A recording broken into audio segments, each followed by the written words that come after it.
Hello everyone, कैसे हैं आप सब लोग। स्वागत है आप सभी का पीडब्ल्यू नर्सिंग वाला में। और हम लोग बात करेंगे आज हमारे ओंकोलॉजी की नेक्स्ट पार्ट के बारे में, जहां लास्ट में हमने आप लोगों को बताया था, लास्ट आपको याद होगा, मोस्ट कॉमन कैंसर्स की हम लोग बात कर रहे थे। मोस्ट कॉमन कैंसर कौन कौन से होते हैं उनकी हम लोग बात कर रहे थे। देखिएगा, जैसे अगर आपसे बात करें तो मोस्ट कॉमन साइट करें यूटेराइन की, जैसे क्रोनिक यूज ऑफ, अगर आप लोग लगातार लंबे समय से स्मोक कर रहेंगे या क्रोनिक यूज ऑफ स्मोक अगर कोई कर रहा है तो क्या हो सकता है, उसको लंग्स का कैंसर हो सकता है। नेक्स्ट, अगर कोई टोबैको यूज कर रहा है लंबे समय से तो क्या हो सकता है, ओरल कैविटी कैंसर हो सकता है। नेक्स्ट, क्रोनिक गैस्ट्राइटिस में chaos the carcinoma in Situ, stomach में जो है कार्सिनोमा हो सकता है। और क्रोनिक क्रिएटिविटी, क्रोनिक कोलाइटिस की बात करें में chaos the carcinoma in Situ of intestine में जो है वो क्या हो सकता है, कैंसर हो सकता है। अब देखिएगा, नेक्स्ट बात करते हैं मेटाप्लेसिया की।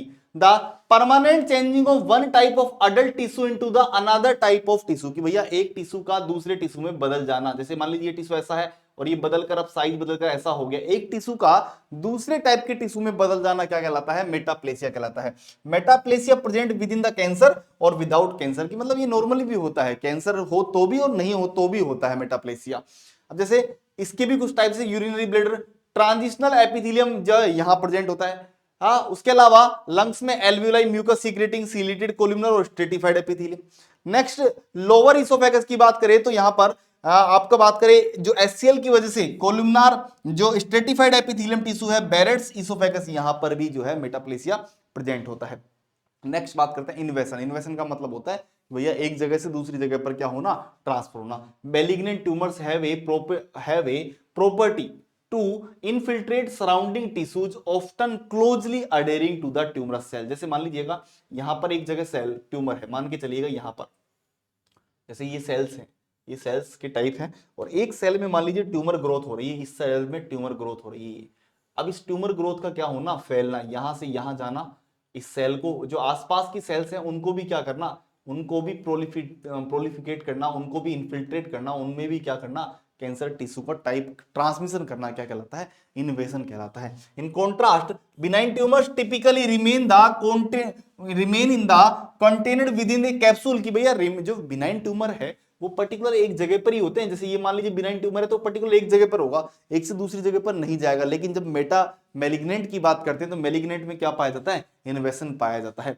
The invasiveness of malignant tumours stems from their non capsulated structure, क्योंकि इनकी स्ट्रक्चर में कैप्सूल कवरिंग नहीं पाई जाती, इस वजह से क्या बोलते हैं, फैलते हैं एक जगह से दूसरे।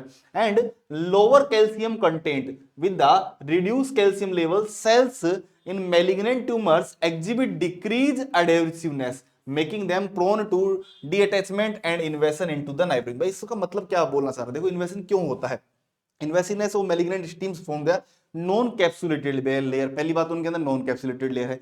फिर उसके बाद में क्या था, लोअर कैल्शियम कंटेंट, और उसके अलावा कैल्शियम का जो लेवल है वो भी क्या हो गया, बिल्कुल कम हो गया। विद रिड्यूस कैल्शियम लेवल, अगर कैल्शियम का लेवल कम हो गया है सेल्स का, हाँ, मैलिग्नेंट ट्यूमर एग्जिबिट डिक्रीज, तो मैलिग्नेंट ट्यूमर क्या होगा, वो डिक्रीज धीरे धीरे यहां से हटना शुरू हो जाएगा। और एडेसिवनेस, भैया उसकी जो बेसमेंट मेम्ब्रेन से जो चिपकाहट थी, जो चिपकने की कैपेसिटी थी, वो क्या हो जाएगी, डिक्रीज हो जाएगी, और वो क्या हो जाएगा, making them prone to detachment, and वो बेसमेंट मेम्ब्रेन से हट जाएगी और जो है एक जगह से दूसरी जगह स्प्रेड होना शुरू कर देगी। तो जो इनका इन्वेशन का कारण है वो क्या है, एक तो पहली बात तो कि नॉन कैप्सूल लेयर का होना, नॉन कैप्सुलेटेड, नॉन कैप्सुलेटेड होना एक तो। दूसरी बात क्या बताई हमने, नॉन कैप्सुलेटेड के साथ साथ में क्या बताया हमने, भैया लोअर कैल्शियम का होना, लोअर कैल्शियम का होना। अब अगर कैल्शियम का लेवल लो होगा तो इससे क्या होगा, इससे सेल्स की जो डिटैचमेंट होगी, सेल्स डिटैचमेंट, सेल्स का क्या होगा, डिटैचमेंट कहां से होगा, from basement membrane, from basement membrane, basement membrane से क्या होगा, डिटैचमेंट होगा, मतलब वो वहां से हटना शुरू कर देगी, और फिर क्या हो जाएगी, प्रोन टू इन्वेशन, मतलब वो क्या करेगी, इन्वेशन करेगी, वो एक जगह से दूसरी जगह जो है वो जाएगी, इन्वेस्ट करेगी, दैट इज नोन एज, इसी को बोलते हैं इन्वेशन, मेटास्टेसिस कहा जाता है इसे।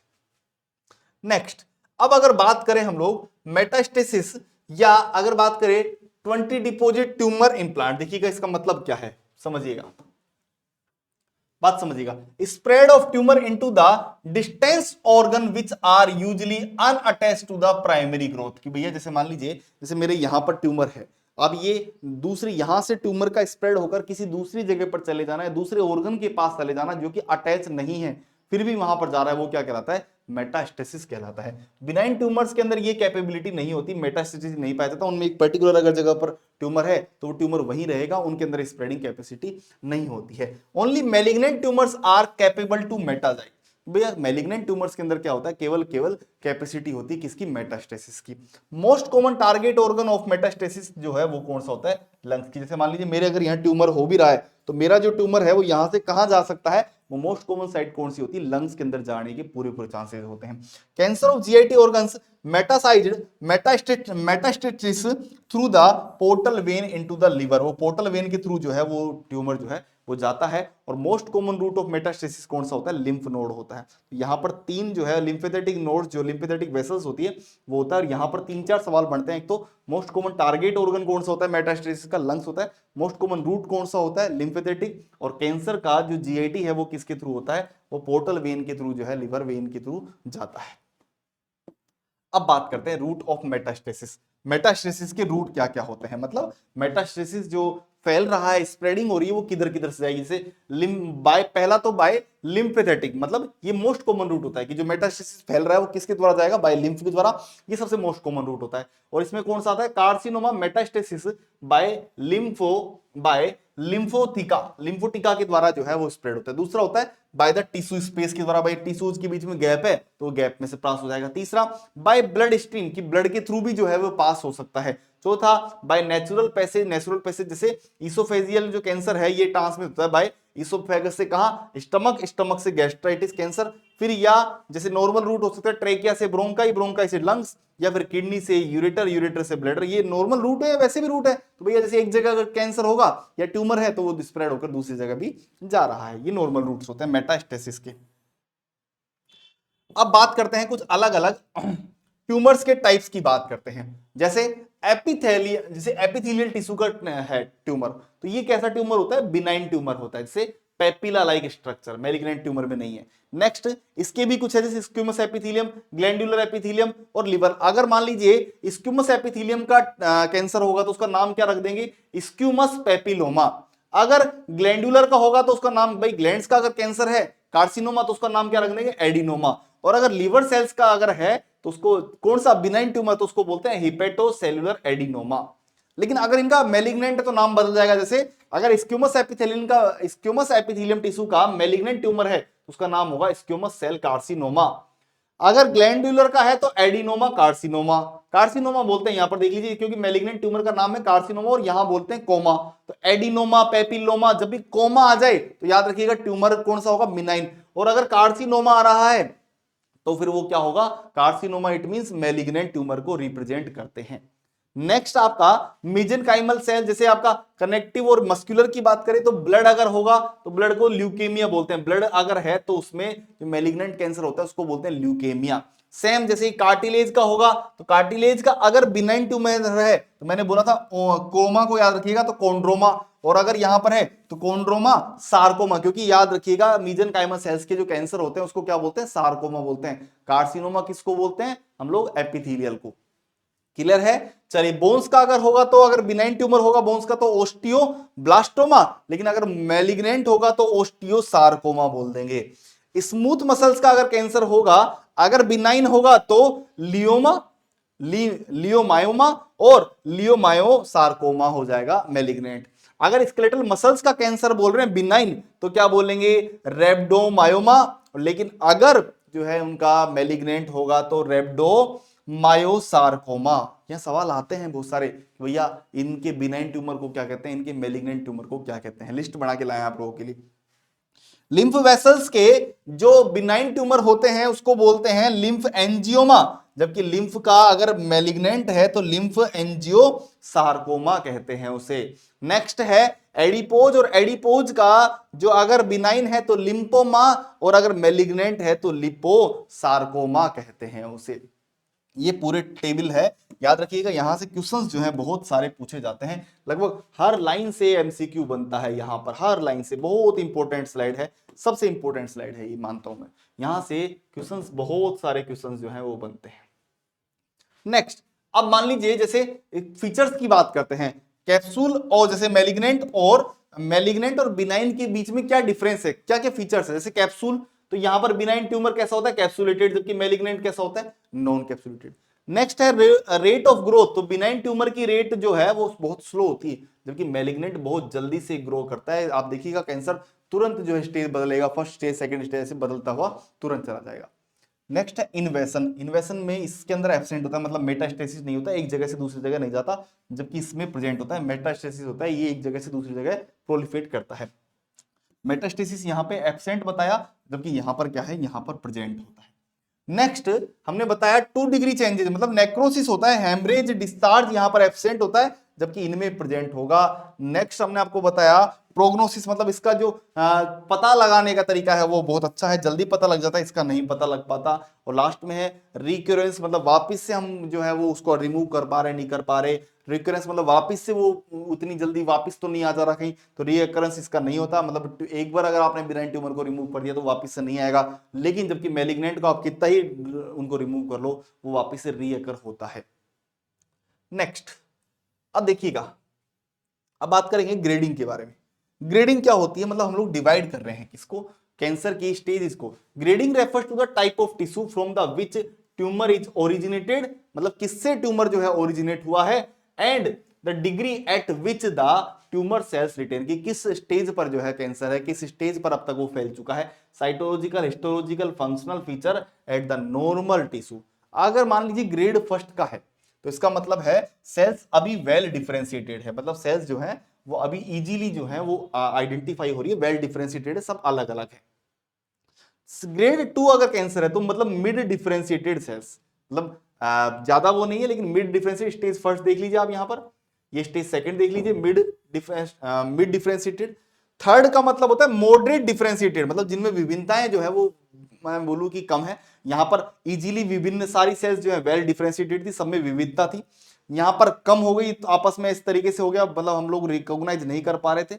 यहां पर मॉडरेट डिफरेंशिएटेड मतलब ठीक है, आइडेंटिफाई कर भी पा रहे थे, नहीं भी कर पा रहे थे। और पुअरली डिफरेंशिएटेड ग्रेड 4 में कोई आप पता नहीं कर पा रहे थे कितनी सेल्स है, कैसा है, कहां सेल्स है, कोई पता नहीं कर पा रहे। मोरली बिल्कुल पुअरली डिफरेंशिएटेड। तो आप देख पा रहे हैं यहां पर केवल स्टेज फर्स्ट में सारी सेल्स अलग अलग है, यहां पर थोड़ा सा माइल्ड जो है, यहाँ पे मॉडरेट, और यहाँ पर तो आप सेल्स को पता ही नहीं कर पा रहे, बहुत ज्यादा वो इतना ज्यादा जो है वो प्रोलिफिकेशन कर चुके हैं तो पता ही नहीं चल रहा है। स्टेगिंग का मतलब क्या होता है, देखो स्टेगिंग का मतलब है, staging refers to the size of tumour. भैया ट्यूमर का साइज क्या है, कितना बड़ा हो चुका है ट्यूमर, कितना बड़ा है, या extent of disease and preserve from of metastasis, कि भैया जो ट्यूमर साइज है, staging refers to size of tumour कितना बड़ा है, and extent of disease and preserve of metastasis, metastasis को क्या करना, रोकने की कला। चलिए स्टेगिंग जो हम लोग करते हैं वो TNM सिस्टम से करते हैं, अभी बताऊंगा TNM क्या है। Which is given by the Union of International Control of Cancer at Geneva के द्वारा दिया गया था। TNM सिस्टम किसके द्वारा दिया गया, International Control of Cancer at Geneva के द्वारा ये दिया गया था। क्या है देखिएगा, T का मतलब है ट्यूमर साइज, N का मतलब है नोड इन्वॉल्वमेंट, और M का मतलब है मेटास्टेसिस। क्लियर है TNM।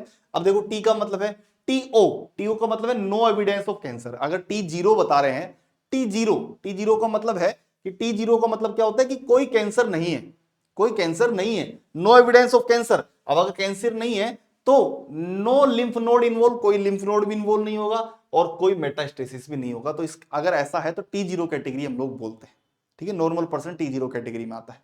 टी फर्स्ट कैटेगरी कौन सा आता है, कार्सिनोमा इन सिटू, भैया कैंसर है लेकिन अभी वो बेसमेंट मेम्ब्रेन से जुड़ा हुआ है, उसमें लिम्फ 1 जो है वो इन्वॉल्व है, मतलब बेसमेंट मेम्ब्रेन से जुड़ी हुई लिम्फ केवल उसके अंदर क्या है, अभी इन्वॉल्व है, और मेटास्टेसिस जो है अब धीरे धीरे जो है वो प्रेजेंट भी हो जाएगा, T1 बोलते हैं।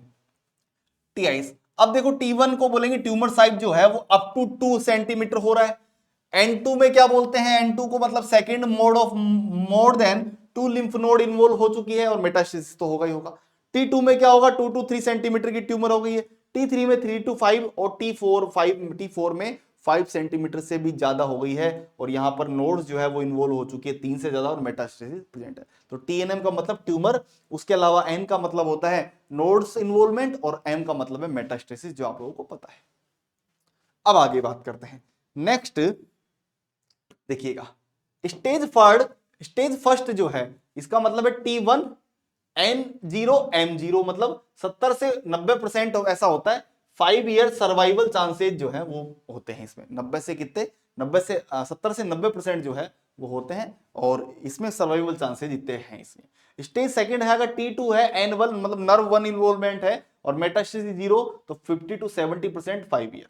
Stage third T3 N2 M0, मतलब हम लोग बोलते हैं कौन सी स्टेज का कैंसर है, तो उसका मतलब हम लोग क्या बता रहे हैं वो ये बताते हैं, बोलते हैं स्टेज 4 कैंसर है, इसका मतलब है T4 जो ट्यूमर है वो बहुत ज्यादा ग्रोथ कर चुका है, नर्व इन्वॉल्वमेंट, नोड्स इन्वॉल्वमेंट 3 और मेटास्टेसिस जो है वो तो अब प्रेजेंट है ही। और 5 चांसेज और 1 साल का समय जो है उनके पास होता है लगभग। बाकी इनके पास 5 साल का समय, इसमें फोर्थ स्टेज वाले के पास कितना समय होता है, लगभग 1 साल तक का टाइम होता है। अब बात करते हैं warning science of cancer. Cancer के वार्निंग साइन कौन कौन से हैं, यहां से सवाल पूछा जाता है। वार्निंग साइन ऑफ कैंसर, अब देखिएगा कैंसर का वार्निंग साइन को हम लोग एक वर्ड हमने बताया जिसका नाम है कोसन। कोसन से हम लोग याद रखते हैं CAUTION। कोसन का मतलब क्या होता है, सी का मतलब होता है change in bowel and bladder habit, कि भैया हमको क्या करना है कि अगर जो बावल हम लोग खाना जो खा रहे हैं और ब्लैडर सिस्टम जो हमारा जो हम लोग यूरिन आउटपुट कर रहे हैं उसमें अगर आपको चेंजेस दिख रहे हैं तो ये एक वार्निंग साइन है। ए sore throat does not heal, गले में लगातार आपके सोर थ्रोट चल रहा है, सोर दैट डज नॉट हील, एक कोई घाव है वो कभी भर ही नहीं रहा, हमेशा वो करता जा रहा है। अनयूजुअल ब्लीडिंग और डिस्चार्ज, मतलब अचानक से कहीं से ब्लीडिंग हो रही है, कोई डिस्चार्ज हो रहा है, तो वो भी एक डेंजरस रीजन है। थिकनिंग ऑफ लंप और ब्रेस्ट और एल्सवेयर, मतलब ब्रेस्ट के अंदर जो लंप है वहां कोई गांठ, अलग सी गांठ दिख रही है या कहीं और दिख रही है, तो वो भी दिक्कत है। उसके अलावा आई का मतलब है इंडाइजेशन और डिफिकल्टी इन स्लोइंग, कि खाना पच नहीं रहा और जो निगलने में भी क्या हो रही है, कठिनाई हो रही है, तो ये भी एक क्या है, कारण है, यह भी एक क्या है, वार्निंग साइन है। ओ का मतलब है ओबियस चेंजेस इन वाट और मोल, कोई वाट, मस्सा, जनन, मस्सा या ऐसे कुछ बने हुए हैं और उसमें क्या हो रहे हैं, चेंजेस दिखाई दे रहे हैं। और एन का मतलब है नेगिंग कफ और हॉर्सनेस ऑफ वॉइस, आवाज कैसी होगी, ये भारी होगी, नेगिंग ऑफ वॉइस मतलब कफ आ रहा है बार बार की में, तो ये सारे जो है अगर ये साइन और सिम्टम्स पेशेंट के अंदर दिखाई दे रहे हैं तो वो कैंसर के कारण बन सकते हैं। तो क्वेश्चन से याद रखिएगा, क्वेश्चन क्या है, क्वेश्चन जो है ये वार्निंग साइंस होते हैं किसके, कैंसर की, कि भैया आपको कैंसर हो गया है। अब देखिएगा कैंसर की ईटियोलॉजी देखते हैं, रिस्क फैक्टर ऑफ कैंसर की, कैंसर किन किन कारणों से होता है। The exact cause of cancer is unknown, still unknown, कि एग्जैक्ट क्योज क्या है कैंसर का पता नहीं है, but there are numerous factors that increase the risk of cancer, लेकिन बहुत सारे फैक्टर ऐसे होते हैं जो कैंसर के रिस्क को क्या कर रहे हैं, बढ़ा दे रहे हैं। These factors known as carcinogens, और इन्हें क्या कहते हैं, कैंसर को जो क्योज करते हैं, कैंसर के फैक्टर को जो करते हैं, कैंसर को क्योज करने वाले फैक्टर्स को क्या कहते हैं, carcinogen. Contribute to the process of carcinogenesis, और कार्सिनोजेंस के बनने की जो प्रक्रिया है, कार्सिनोजेंस के जो प्रोड्यूस होने की जो प्रक्रिया है उसे क्या कहते हैं, कार्सिनोजेनेसिस कहा जाता है। क्या कहा जाता है, कार्सिनोजेनेसिस कहा जाता है। अब देखिएगा, अब कुछ फैक्टर्स की बात करते हैं, जैसे सबसे पहले बात करेंगे endogenous carcinogens non modified risk factor, मतलब ये कोई चेंजेबल नहीं है, ये हर मतलब किसी में भी हो सकते हैं, जैसे हेरिडिटी, सब में जन्मजात हो, किसी के मदर फादर से आ रही है। एज सेकंड रीजन है। Carcinomas are more common in old age, भैया कार्सिनोमा जो हो रहे हैं, कैंसर जो हो रहे हैं वो ओल्ड एज में ज्यादा होते हैं, बट सम सार्कोमा जैसे leukaemia are more common in young age, लेकिन जो जैसे सार्कोमा जैसे ब्लड कैंसर है वो बच्चों के अंदर ज्यादा होता है, अडल्ट में कम होता है। मोस्टली सारे कैंसर अडल्ट में ज्यादा होते हैं, एज में ज्यादा होते हैं, लेकिन कुछ कैंसर जैसे सार्कोमा ब्लड कैंसर जो है बच्चों में ज्यादा होता है। रेसेस की बात करेंगे, कुछ स्पेसिफिक जातियों की बात, कुछ वंशावली की बात करेंगे, जैसे जो कैंसर लीवर का है वो मोर कॉमन इन अफ्रीका में ज्यादा होता है। कैंसर ऑफ लंग्स जो है वो कॉमन एशियंस में ज्यादा होता है, एशियन में ज्यादा होता है। स्टमक जो कैंसर है वो जैपनीज में ज्यादा होता है, और कैंसर कोलोन का कैंसर जो है वो यूरोपियन में ज्यादा होता है। तो ये कुछ वंशावली रेसेस की हमने बातें की। कुछ सेक्स हार्मोन्स की वजह से भी होता है। नेक्स्ट फीमेल्स की बात करें तो कैंसर ऑफ ब्रेस्ट जो है वो बहुत ज्यादा होता है फीमेल्स में, और ड्यू टू एस्ट्रोजन हार्मोन की वजह से होता है। किसकी वजह से होता है, एस्ट्रोजन हार्मोन की वजह से होता है ब्रेस्ट कैंसर। नेक्स्ट मेल के अंदर कौन सा होगा, मेल के अंदर प्रोस्टेट कैंसर बहुत मोल होता है, जो किसकी वजह से होता है, DST हार्मोन की वजह से जो है वो ज्यादा पाया जाता है। तो ये सारे क्या है, ये सारे जो है फैक्टर्स होते हैं, फैक्टर्स अफेक्टिंग जो है वो क्या है, फैक्टर्स होते हैं जो कैंसर को क्योज करते हैं, कैंसर क्योजिंग फैक्टर्स होते हैं। अब देखो अलग अलग फैक्टर्स की, अलग अलग कैंसर्स की बात करेंगे। सबसे पहले कैंसर की बात करेंगे, cancer of breast, CA breast. CA breast का मतलब क्या है, cancer of breast. More common किसमें होगा, इंडिया में होता है, most common chances of female of India. Next most common cancer in the female in the world, सबसे ज्यादा महिलाओं में होने वाला कैंसर कौन सा है, ब्रेस्ट का कैंसर।